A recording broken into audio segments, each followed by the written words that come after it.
Hey guys, Peter here to do an album review. Today I'm here to tell you all about the latest album from Hyborian, Volume 2, out March 20th on Season of Mist. This album has 8 tracks, 40 minutes in length, and this is the band's second full-length studio album.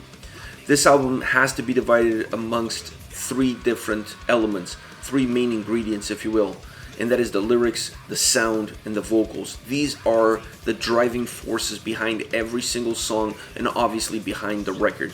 Starting off with the lyrics, this is a concept album that talks about the last days of the existence of the universe. Really cool concept, really cool idea. It translates really well into the lyrics, and the lyrics really come to life on every single song. And the reason why the lyrics come to life on every single song is due to the other 2 elements, the sound and the vocals. The sound of this record is really, at its core, a stoner metal album with prog and rock influences. The prog influences are there. The question is, are you going to notice them? Because sometimes they're a little bit more noticeable and sometimes they're very hidden within the core DNA of the record. So you have an album that has individual songs with individual structures, with individual approaches, but all of them have that stoner metal DNA. Then what it changes from track to track is how much of the prog influence are you going to get? How much of the rock influence are you going to get? So those are the condiments that are really changing the style or the behavior of the songs on a track-by-track basis. But the stoner metal is what's keeping this whole record cohesive together, to feel as one, to feel as one single unit. I really like the sound of the guitars on this album as well.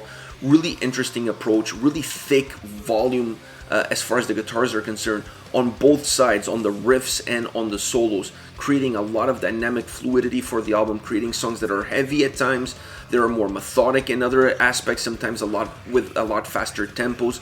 The changes from the guitars are really important because they keep a similar approach as far as the overall sound is concerned, but it's how they deliver that sound that changes from track to track, creating different dynamics, different approaches, different feels to the songs, and I really enjoy that. It really gave me a feel of a roller coaster ride by sitting in my sofa. Without going anywhere, I felt like I was moving, and that to me really came from the dynamic sound of the guitars and the approach that they took throughout the record. Last but not least, the vocals. To me, the vocals were extremely important on this album. In order to get that concept together, you really have to have a vocal style and a vocal approach that's going to work, and they have it here. The vocals are phenomenal throughout the record.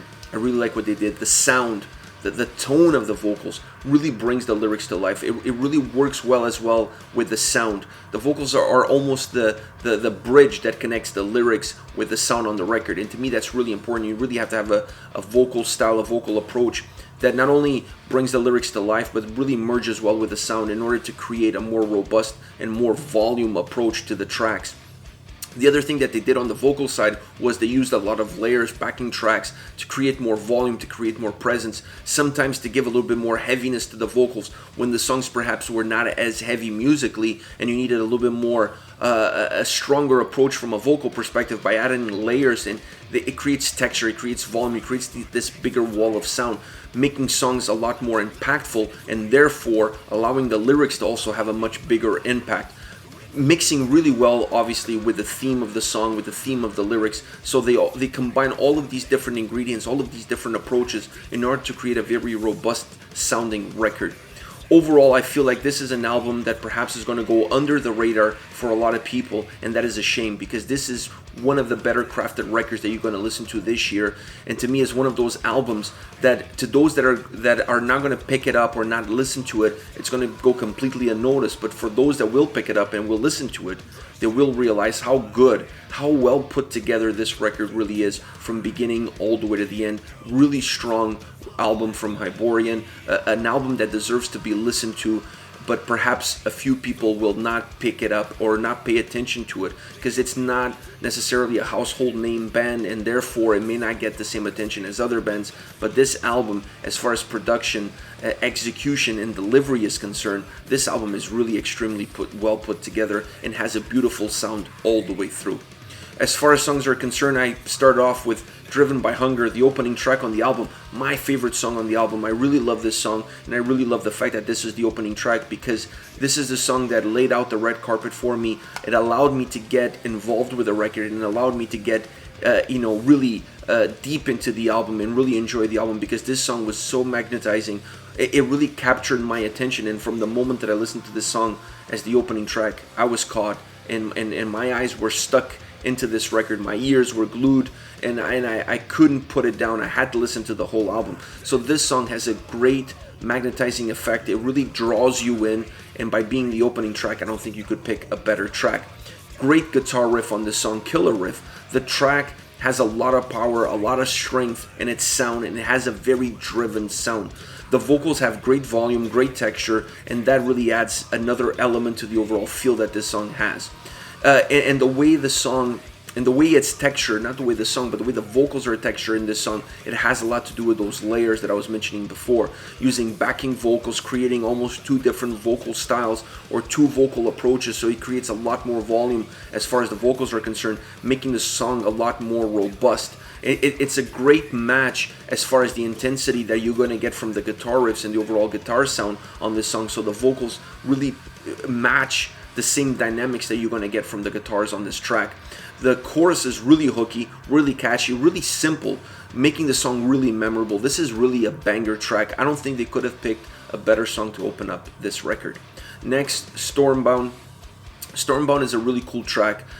Where Driven by Hunger finishes, Stormbound starts. The two are interconnected, and you're going to get that a lot throughout this record. You're going to really feel like a lot of songs bleed from one to the other, so as one is finishing off, the other one is starting. It really allows the record to play itself really well, and you don't even realize that you're already 5 songs into the record, because it just has this really great fluidity to it, and these two opening tracks are a perfect example of that, because you almost don't notice that Stormbound is starting, because you still feel like you're listening to Driven by Hunger. So they have this symbiosis between tracks that works extremely well throughout the whole record.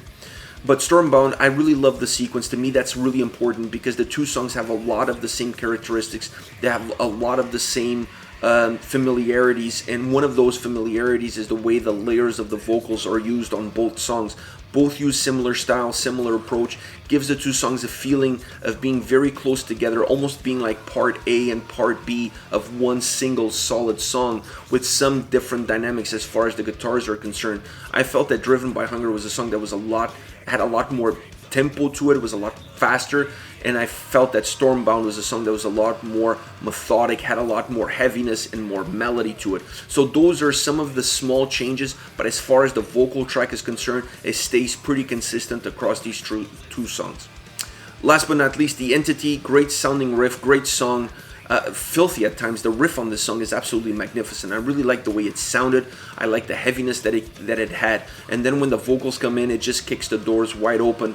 You get a lot of emotion, a lot of intensity that comes out of the lyrics. And that to me is a representation of how the vocals really come at you on this track.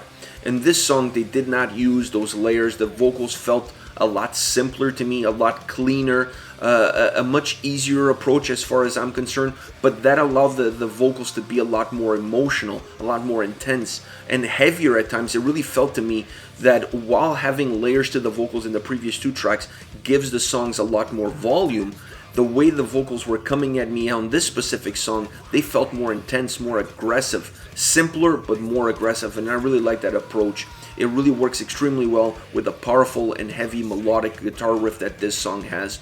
The solo really merges these two worlds. The solo merges the melody and the aggression of the song to create a really cool dynamic and a really cool momentum that doesn't really break the track. It just unifies these two worlds that are colliding on one single song. Alright guys, this is it. This is Hyborian Volume 2. Once again, out March 20th on Season of Mist. Let me know your thoughts on the band, on the singles. Use the comment section below. I'll be reading those and getting back to you. Take care, guys.